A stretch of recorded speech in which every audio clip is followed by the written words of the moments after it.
Alright, so the Strive beta. It was pretty fun. At least the second day was. First day, when the start time was at 8 p.m. Pacific Standard Time. I did manage to get in a few online games in.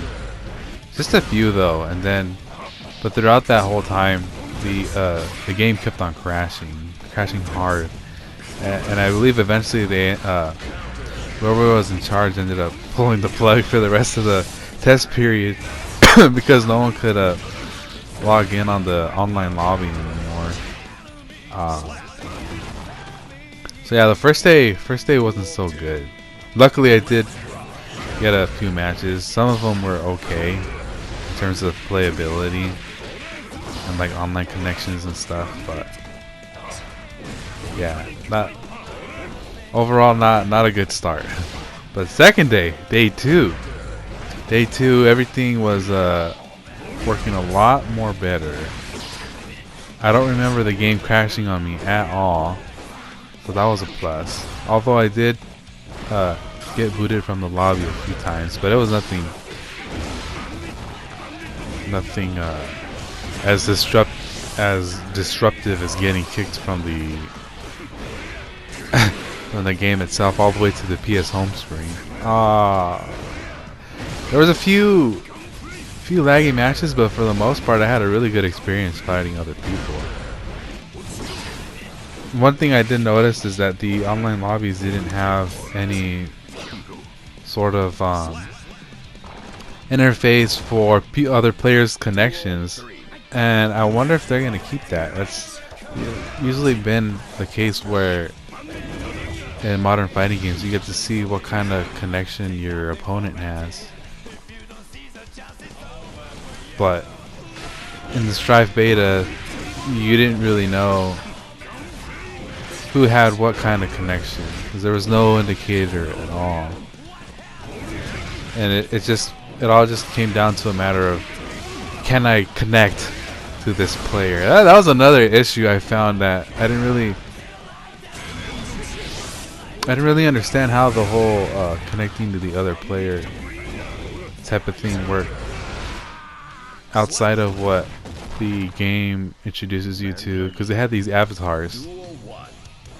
These are 8-bit avatars that once you're ready to fight, you pull out your weapon and you're supposed to touch the other avatar that you're trying to fight against, the other human avatar, and if they had their weapon drawn, then it was supposed to help you connect.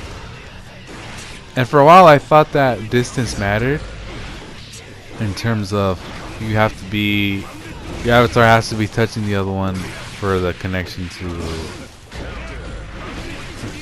continue and like solidify itself.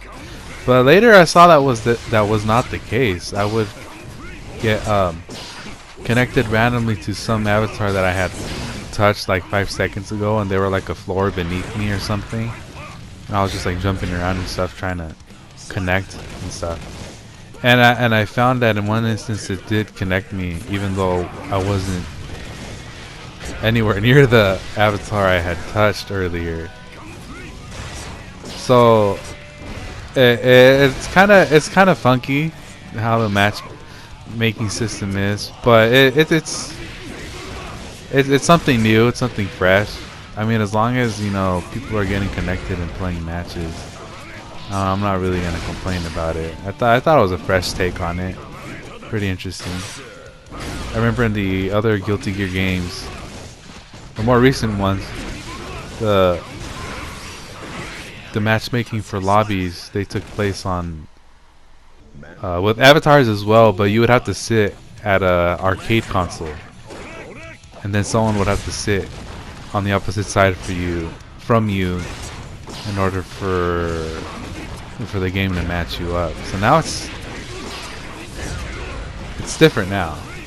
It's okay, I guess. I'm just waiting to see.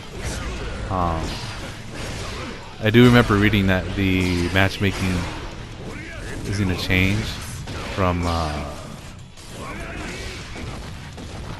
delay based to rollback, or is it the other way around? I forget.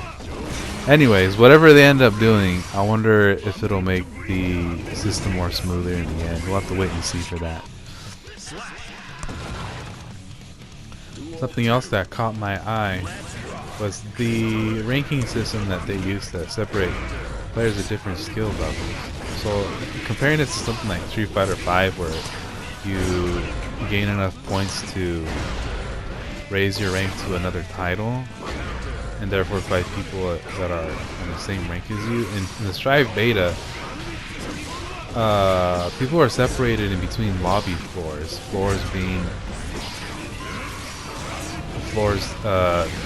The higher the floor, the more skill level players that are going to be there. And you can freely move to higher floors, but I mean, there was like a hand signal saying stop, don't go.